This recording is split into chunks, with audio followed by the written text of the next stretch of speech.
Bonjour et bienvenue aux capsules vidéo Troubles neurocognitifs chez soi. Mon nom est Sophie Laplante et je suis la coordonnatrice des bénévoles à la Société Alzheimer du Nouveau-Brunswick. Troubles neurocognitifs chez soi est une série de vidéos éducatives ayant pour but de vous offrir des conseils et des stratégies pratiques pour faciliter les soins de vos proches à la maison.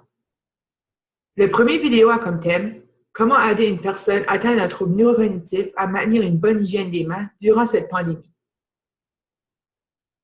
Afin d'avoir une bonne hygiène des mains, vous allez vouloir aider la personne en suivant les conseils suivants.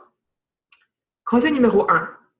Donnez des directives claires et précises quand vous expliquez à une personne atteinte d'un trouble neurocognitif la façon appropriée de tousser et de se laver les mains. Utilisez un langage habituel à la personne atteinte d'un trouble neurocognitif. Expliquez par étapes comment avoir une bonne hygiène des mains. Conseil numéro 4.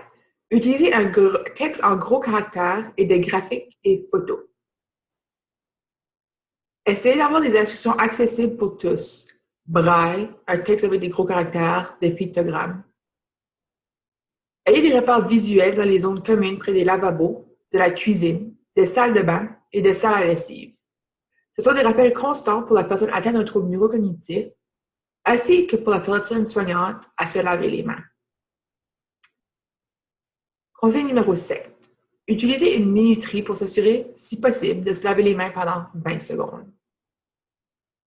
Faites la démonstration d'un lavage minutieux des mains ou d'un modèle de lavage des mains avec la personne. Si une personne a de la difficulté à suivre les instructions, fournissez des indices et des signes de repère. Conseil numéro 10.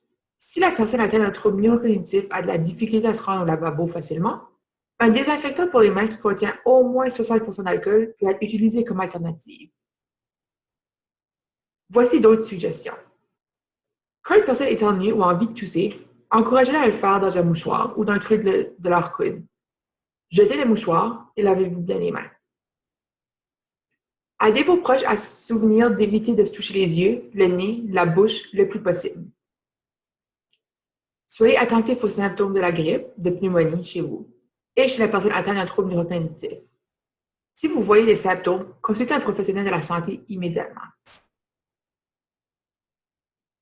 Suivez les consignes de distanciation sociale et assurez-vous qu'une seule personne par maison ait la tâche de faire des commissions, d'aller à l'épicerie. Assurez-vous que tous les visiteurs, tels le personnel de soutien, se lavent les mains en entrant dans votre maison et avant d'offrir leur service. Nettoyez et désinfectez les objets de surface communes qui sont souvent utilisés, la télécommande, les poignées de porte.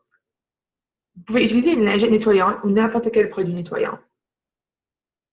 Pour plus d'informations et de conseils, communiquez avec votre centre de ressources de Société d'Alzheimer le plus près de chez vous au 1-800-664-8411 ou visitez notre site web au alzheimer.ca/NB. Merci et prenez garde à vous autres.